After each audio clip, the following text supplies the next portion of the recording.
Hey YouTube, it's Zach. It's official. Canada is now in a recession. Canada entered a technical recession in the third quarter. Canada? Originally, Statistics Canada reported second quarter's GDP numbers as a 0.2% decline, and this quarter at 1.1% decline, which puts us in a technical recession. A technical recession is basically having two consecutive quarters of negative growth in GDP, which means Canada's economy is not growing. Keep in mind, Statistics Canada revised their second quarter's number to now a 1.4% gain. So if you see any politician say we are not in a recession, technically, they're not lying to us. Technically. Of course, this sounds pretty bad. We're in a recession. However, keep in mind, we are trying to proactively cause a recession. So this is great news. We're trying to bring the economy to a minor recession, not a big one, just a small recession. And my bestie, Big Daddy Tiff, he's not trying to cause pain. He's just trying to bring inflation under control, and one of the only tools he has is the interest rates. He's doing it for your own good. What do they call it? A narcissist?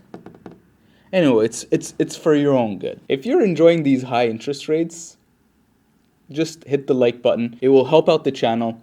It has zero benefits to you, but do it anyway. When you hear news like Black Friday was a flop, no one was out shopping, that's exactly what we want to hear. This is music to Tiff Macklem's ears. Because there are two things that affect consumers' spending habits. One is how much money they have in the bank, arguably. And number two, it's how scared they are to spend the money. If you tell Canadians that interest rates are going to go down, you will see real estate prices double every 2 years. We love our real estate. And bad news is great in scaring people to save their money. And for that reason, you'll never see Tiff Macklem go out and say, okay guys, I think it's working. So by April, I think we're gonna start doing some rate cuts. Instead, you're gonna see something like this. That being said, between me and you, none of this interest rates, inflation, none of it matter. Whatever the US does, we're gonna copy. If the US starts printing money again, we will start printing money. If they do rate cuts, we will start doing rate cuts because we want to make sure our currencies don't. However, the only big difference between interest rates effects in the Canadian economy and the US economy is that in the US, the mortgage rates are locked in for the duration of someone's mortgage. So if it's 30 years, you'll get that rate for 30 years.